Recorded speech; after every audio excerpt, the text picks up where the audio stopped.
السلام علیکم، میں ہوں فیصل تارڑ۔ جج محمد بشیر نے بھی اپنے منہ پر کالک مال لی ہے اور ایک جھوٹے اور جعلی مقدمے میں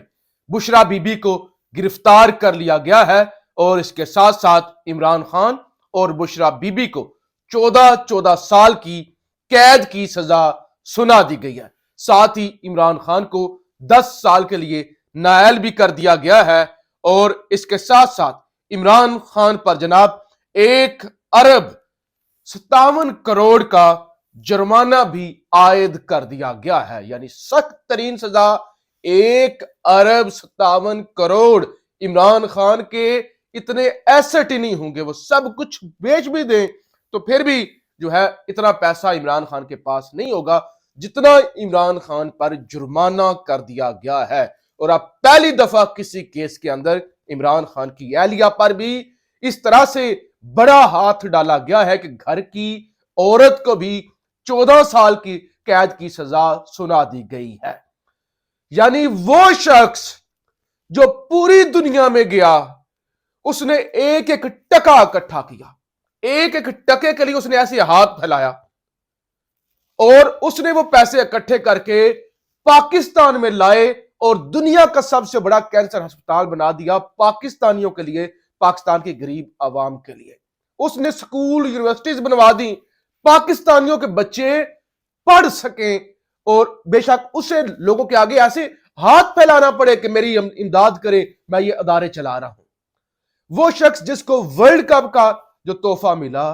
جس کو زندگی میں جتنے بھی تحفے ملے، چاہے وہ کوئی پلاٹ تھا، چاہے وہ کوئی گاڑی تھی،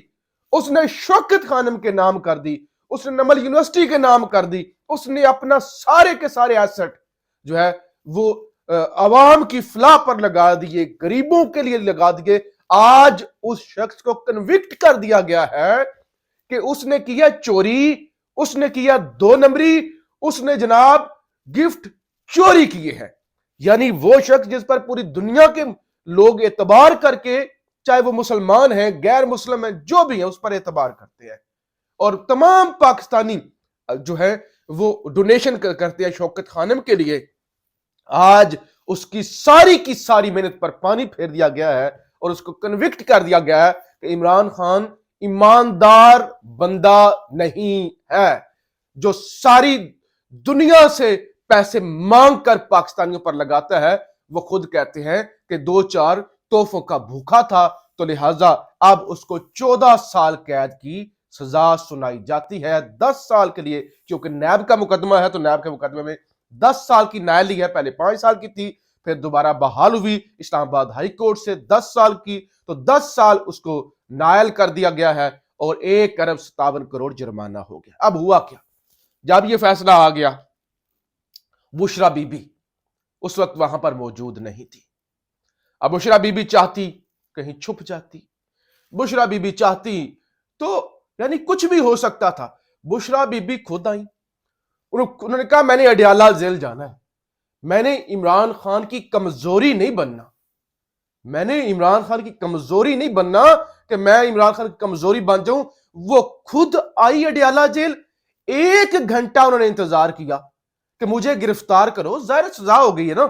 اب تو وہ سزا یافتہ ہے، اب تو وہ جیل میں رہیں گی، تو لہٰذا وہ خود پہنچی۔ 1 گھنٹہ انہوں نے انتظار کیا اور 1 گھنٹے کے بعد پھر کہا جا رہا ہے ان کو گرفتار کیا گیا۔ اچھا، اب یہ چیزیں تو نہیں ٹکیں گی نا، اب یہ چیزیں تو نہیں ٹکنے جا رہی۔ ابھی اعتزاز احسن صاحب کو میں سن رہا تھا، اعتزاز صاحب نے کہا یہ بکواس کیس ہے، یہ انتہائی بیہودہ فیصلہ جو ہے یہ جج صاحب کی جانب سے دیا گیا ہے، اس کا مقصد صرف اور صرف تحریک انصاف کے ووٹر کو پولنگ اسٹیشن جانے سے روکنا ہے، جج بشیر اور جج حسنات کے خلاف کارروائی ہونی چاہیے۔ یعنی انہوں نے کہا یہ انتہائی بیہودہ فیصلہ ہے، اس وجہ سے تو کارروائی ہونی چاہیے کہ جب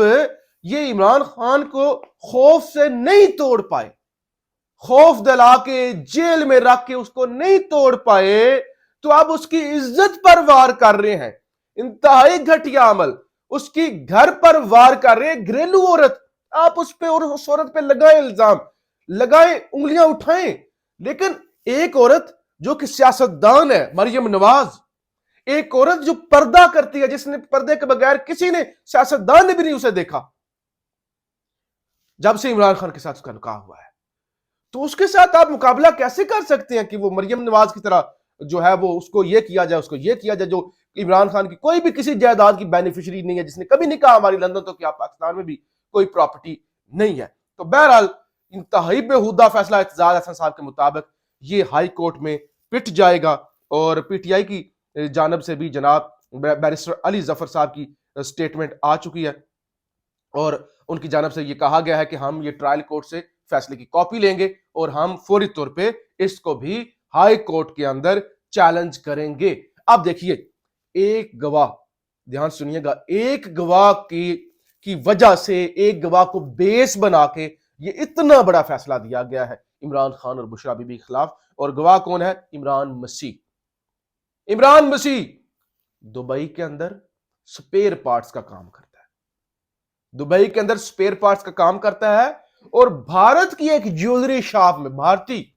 جیولری شاپ کے اندر پارٹ ٹائم کام کرتا ہے، کوئی 3-4 ہزار درہم پر، 3,3500 درہم پر پارٹ ٹائم کام کرتا ہے۔ اس نے جو رپورٹ بنا کے دی، تصویریں ان کو دی گئی، تصویریں دکھائی گئی، صرف تصویریں کہ اے تصویریں نے بھائی جان عمران مسیح صاحب اے تصویریں ویکھو، تو اے تصویریں تو ریٹ لواؤ۔ وہ تصویریں دکھائی گئی، وہ جناب اس نے پھر جو ریٹ لگایا، اس نے کہ اب ہیرے کو جب آپ لکھتے ہیں اس کا وزن تو آپ کیرٹس کے اندر لکھتے ہیں، کیرات اردو میں کیرٹس، اچھا اس نے گراموں کے اندر لکھا ہوا تھا، نہ اس کے پاس کوئی لائسنس، نہ جس جیولری شاپ سے اس نے لگوایا ریٹ ان کے پاس کوئی لائسنس، نہ کوئی ہیرے کا معائنہ کرنے والا کہ یہ کس کوالٹی کا ہے، نہ اس چیز کا کوئی لائسنس، اور بھارتی دکاندار، اور ایف اے پاس عمران مسیح سپیر پارٹ کا کام کرنے والا، اس کی بیان پر جناب یہ ساری گیم ڈال دی گئی۔ اب اس میں جج بشیر صاحب کا بھی قصور نہیں ہے، کیونکہ وہ ٹوٹ ہے اسٹیبلشمنٹ کی، آج سے نہیں ہے، کئی سالوں سے ہے، اور جج محمد بشیر نے اپنی ساری کوشش کی کہ وہ یہ سزا نہ دے، چھٹیاں لیں اور چھٹیاں جناب نہیں ملی۔ پھر کل ہی دوران سماعت ہی وہ بیمار ہو گیا، ہاسپٹل ان کو منتقل کیا گیا، لیکن پھر یعنی جج محمد بشیر مسلسل بیمار ہے، اڈیالہ جیل میں سماعت کے دوران کوئی 10 دفعہ ہسپتال اسے لے جایا جا چکا ہے، اور ہسپتال کے اندر بھی میڈیکیشن کی گئی ہے کئی دفعہ، لیکن مسلسل بضد ہے کہ سزا سنا کے جاؤ۔ اس نے پھر جیسا تیسا ہوا ٹرائل، اس نے سزا سنا دی، لیکن اس ٹرائل کے اندر اتنے جھول ہیں، اور اسی طرح سے کل والا سائفر والا اتنے جھول ہے کہ یہ ٹک نہیں سکے گا۔ اب عمران خان کی بہن علیمہ خان نے پیغام دیا ہے خان کی جانب سے، انہوں نے کہا اگر آپ ہمارے لیے کچھ کر سکتے ہیں نا،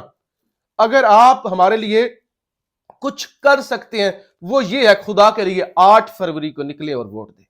باقی ہمیں آپ سے کچھ نہیں چاہیے، یہ سب کچھ ہو رہا ہے نا، اگر آپ عمران خان کے لیے کچھ کر سکتے ہیں تو مہربانی کریں اور 8 فروری کو جا کر ووٹ ڈالیں۔ یہ علیمہ خان کی جانب سے کہا گیا ہے، یعنی یہ ججوں نے جو کرنا تھا انہوں نے یہی کر سکتے تھے نا، انہوں نے کر دیا۔ انتہائی بھونڈا بےہودہ ٹرائل کیا گیا، اور دونوں ججوں نے اپنے منہ پر وہ کالک ملی، اور تیسرے بڑے نے بھی، جو کبھی مٹ نہیں سکے گی۔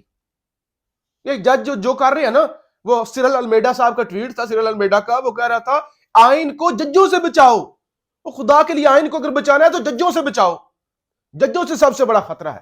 تو بہرحال پوری قوم کوئی بھی مشتعل نہ ہو، 8 فروری پر فوکس کرے، اور 8 فروری کو ایسا انقلاب آئے کہ لگ پتہ جائے۔ پاکستان زندہ باد۔